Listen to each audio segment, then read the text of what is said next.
Hello बच्चों, let's read the question. The question is a uniform disk of radius r which is 0.2 meter capped over a rough horizontal surface is given velocity v naught and angular velocity omega naught.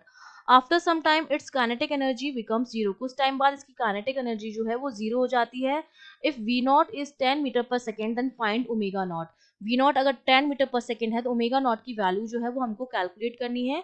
तो देखिए इस question को solve करने के लिए जो की concept हम लगाएंगे, हम जानते हैं कि जब काइनेटिक एनर्जी जो है वो जीरो आ रही है तो जो कॉन्सेप्ट लगेगा, काइनेटिक एनर्जी जो होती है ट्रांसलेशनल मोशन की, और जो काइनेटिक एनर्जी होती है हमारे पास रोटेशनल मोशन की, वो हमारे पास किसके बराबर होती है, जीरो होती है. एक तो ये कॉन्सेप्ट हमें लगाना है और दूसरा हमको निकालना है टॉर्क अबाउट पॉइंट. इस पॉइंट पर, जिस पॉइंट के अबाउट ये रोटेट कर रहा है, उस पॉइंट के अबाउट हम क्या निकालेंगे, टॉर्क निकालेंगे. ठीक है, तो ये हमारा जो है वो की कॉन्सेप्ट रहेगा.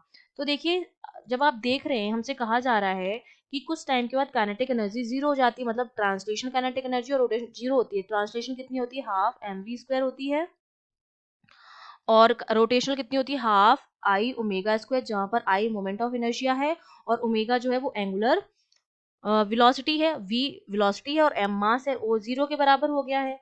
तो एक तो इससे क्या हो सकता है, हाफ mv² मेरा जीरो के बराबर हो, या हाफ आई ओमेगा स्क्वायर जो हो वो जीरो के बराबर हो. और ये चीज तभी पॉसिबल अगर दो पॉजिटिव क्वांटिटीज का सम जीरो है. तो इसका मतलब दोनों में से कोई एक जो है वो जीरो होगा. अगर दो पॉजिटिव क्वांटिटी है उनका सम जीरो आ रहा है तो इसका मतलब दोनों में से जो कोई एक है वो जीरो होगा. तो मैं यहाँ से ये कह सकती हूँ या तो मेरा v जीरो होगा एंड या ओमेगा मेरा जीरो होगा. ठीक है, अब ये इस तरह से रोटेट कर रहा है, ये इसकी रेडियस हो जाएगी r. इस पॉइंट को हमने नाम दे दिया p. अब ये इस डायरेक्शन में रोटेट कर रहा है तो फ्रिक्शन फोर्स जो लगेगा, काइनेटिक फ्रिक्शन फोर्स F के, वो इस डायरेक्शन में लगेगा हमारे पास. ठीक है, अब अगर मैं फ्रिक्शन जो है वो स्लिपिंग को प्रिवेंट करेगा, ठीक है, स्लिपिंग नहीं होने देगा. अगर इसके अबाउट में टॉर्क निकालूं तो देखिए टॉर्क हमारा क्या होता है, टॉर्क हमारा होता है फोर्स इनटू परपेंडिकुलर डिस्टेंस. ठीक है, यही होता है टॉर्क.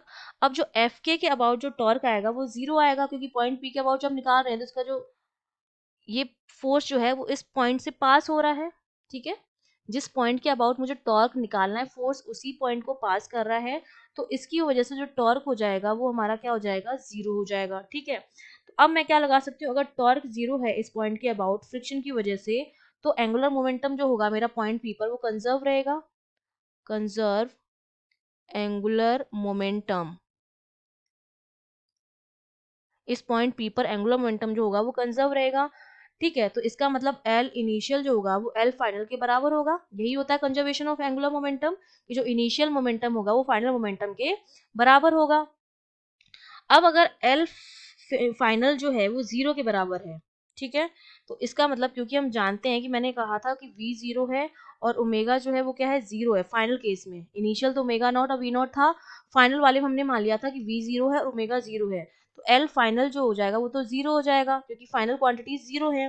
तो मेरे पास जो एल इनिशियल जो आएगा वो जीरो के बराबर आएगा. तो देखिए ये क्या होता है, ये होगा एम वी आर, इनिशियली तो वी नॉट थी उसकी, ठीक है, और इसका हो जाएगा आई ओमेगा नॉट, वो मेरा जीरो के बराबर हो जाएगा. एल फाइनल तो जीरो हो गया तो सिर्फ एल इनिशियल बचा है. एल इनिशियल एक तो रोटेशनल की वजह से हो जाएगा और एक ट्रांसलेशन की वजह से हो जाएगा. रोटेशनल की वजह से आई ओमेगा नॉट होता है मोमेंटम, और ट्रांसलेशन की वजह से एम वी आर होता है. तो वी नॉट ओमेगा नॉट लिख दिया हमने.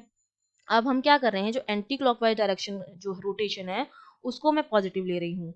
ठीक है, तो इससे हमें क्या मिलेगा, पॉजिटिव एक्स डायरेक्शन मिल जाएगी. अगर मैं राइट हैंड थंब रूल से टॉर्क की डायरेक्शन निकालूं तो वो क्या होगी, हमारे पास आएगी z डायरेक्शन, और एंटी क्लॉकवाइज को हम ले रहे हैं पॉजिटिव, तो ये हमारे पास डायरेक्शन जो आ जाएगी पॉजिटिव z एक्सिस आएगी. और ये हमने किससे निकाला है, राइट हैंड थंब रूल से निकाला है.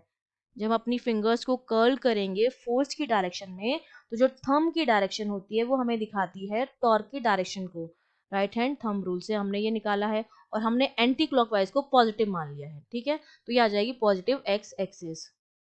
तो जब ये पॉजिटिव एक्स एक्सिस आ गई है तो मैं लिख सकती हूँ कि मेरा जो एम वी नॉट आर है वो बराबर होगा आई ओमेगा नॉट के. और आई मेरा कितना होता है डिस्क के लिए, सेंटर ऑफ मास पे m r square by two, m r square by two into omega naught. यहाँ से m कैंसिल हो जाएगा, एक r से एक r भी चला जाएगा, तो ओमेगा नॉट जो आ जाएगा वो 2v0 अपॉन आर के बराबर आ जाएगा 2 इंटू v0 10 दे रखा है अपॉन आर जो है विच इज रेडियस वो 0.2 मीटर है, तो ओमेगा नॉट जो मेरा आ जाएगा वो आ जाएगा 100 रेडियन पर सेकेंड। ये हमारे पास क्या आ गई है, एंगुलर वेलोसिटी आ गई है इनिशियल वाली, जो हमारे पास कितनी आई है 100 रेडियन पर सेकेंड। ये हमारा आंसर हो गया।